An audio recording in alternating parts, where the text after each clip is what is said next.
I think they should be emphasized, and they are close to the work that my colleagues here, a couple of them are here, and myself do with regard of democratization.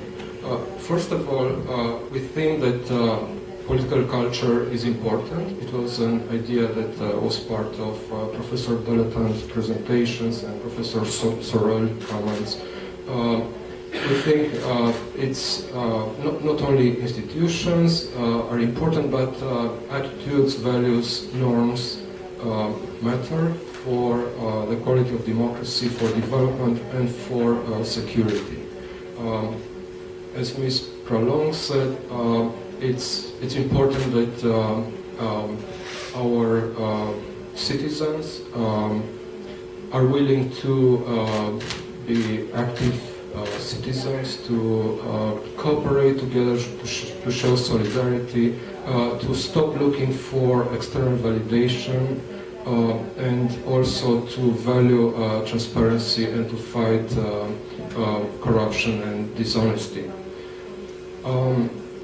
Another idea that I would like to stress is that political culture matters, but is also hard to change. So what Ms. Pralong said, that all the efforts should come this time to change people's mind and norms. I think it's important, but at the same time, some of these attributes are so resilient that I think in the meantime, in the long process of changing them, we should also solve urgent issues, such as the current crisis in Ukraine and with other countries. Another point that I would like to make is that studying political culture is important, and it has a long tradition now, but from what we see in the literature, what is missing is an interdisciplinary approach. I'm a political scientist, and we do a lot of studies that are cross-national, and they tend to be very productive. So we look to Romania and compare to other East European countries, to other countries, and we see differences, and we try to explain things, and sometimes we are able to provide explanation and make good policy recommendations. But from what we see when we look to social sciences in the past, and now this year we celebrate 25 years since the fall of the communist regime, and it's a good time to look back to democratization studies, we see that political scientists would benefit by working more closely with historians because of the capacity of tracing potential causal explanations back in time, and also with people from other disciplines. And among these, education studies and psychology would be important, because this is my last point that I would like to emphasize, is that education has a great potential to change things. So I completely agree with what Ms. Pralong said. It matters a lot what happened in primary school, in kindergarten. Later we know from psychology that some of the very basic values and norms tend to be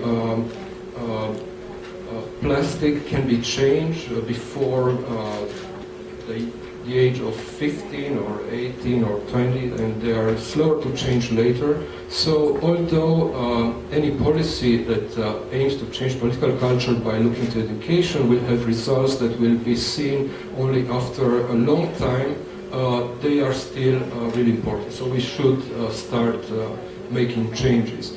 There is a very interesting study which gives us an interesting perspective about the role of time here, done by Rikas Löhner and Bo Rothstein.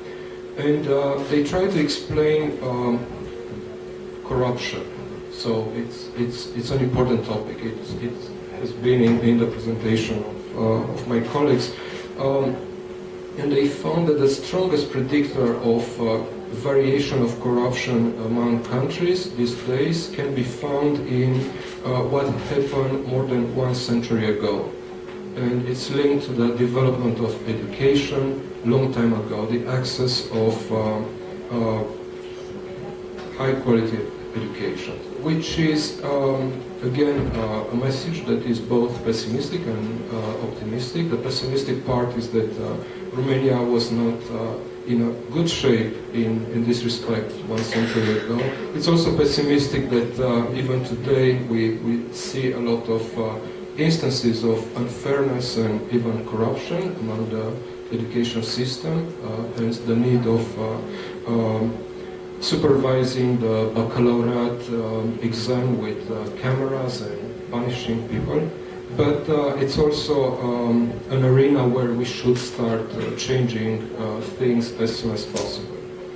There is a Facebook page titled "Why We Study Eastern Europe," and a recent post on that page gives the following answer: because one can never read enough depressing text.